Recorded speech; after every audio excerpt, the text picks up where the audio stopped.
Magandang tanghalian mga idol, mga daddy. Dito ako sa Diliman Doctor Hospital. Follow up ko yung ko, bali magpapa-diagnostic request po ako. Yan, dapat ng July pa to eh. Kaya lang may marami akong nasikaso. So ngayon ako nagpunta rito. Tapos nagpa-schedule na rin ako. Papa-check up ko na rin yung ko. Yung paa ko nangangati, namumula, tsaka makati pagka kinamot mo, parang may puti-puti. So yun, bali magko-consult ako kay Dr. Alberto Gonzalez. So yun, dito ako banda sa part, bali kasi kumain muna ako. So mamayang alauna, alas 12 Gs pa lang. Yan, punta na ako roon mamaya. So mamaya ulit.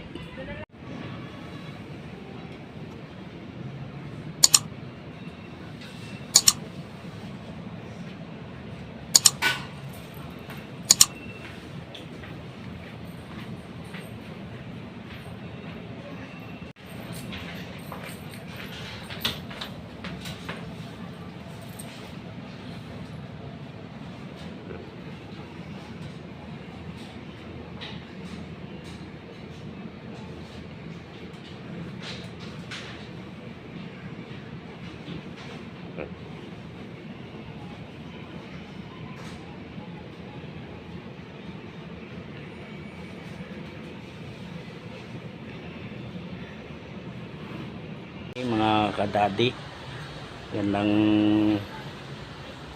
hapon uli.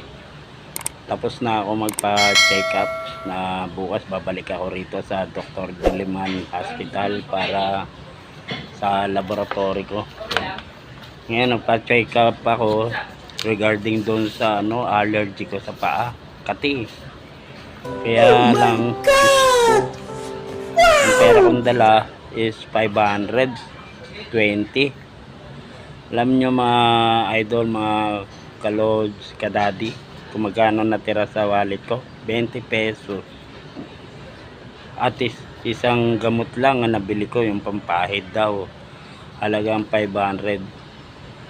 Ang price ng mga bibiling ko 1,000, 1,500, Diyos ko Lord help me, 2,000, 2,500, 2,000. Yun yung mga halaga ng bibiling ko. Buti na lang may Coco Life, talagang healthy ni Mayor. Yun nga lang, pagdating sa check up, alagang bulsa. So yun mga kadade, mga idol, maraming salamat. Uwi na ako. Yan, babalik ako bukas para sa laboratory ko naman. Thank you at God bless. A few moments later. Dito na ako, nakabalik na ako, nakauwi na ako sa amin. Actually, babalik pa ako para bukas para sa laboratory. Yan, kasi nagpa-general check-up ako nung March. So, dapat follow up ko yung laboratory July. Ngayon ko lang naasikaso dahil na busy. Tapos bukod doon, nag-ayos pa ako ng mga requirement para sa regular employee. So anyway, yun. Nagpa-check up ako, pati pina-check up ko pati yung kati-kati sa paa. Eto, nagresulta. Kasi lumalabas na rin yung ugat. Yun din yung cause yata ng pagkakaroon ko ng allergy sa balat, sa paa. Kaya may makati siya.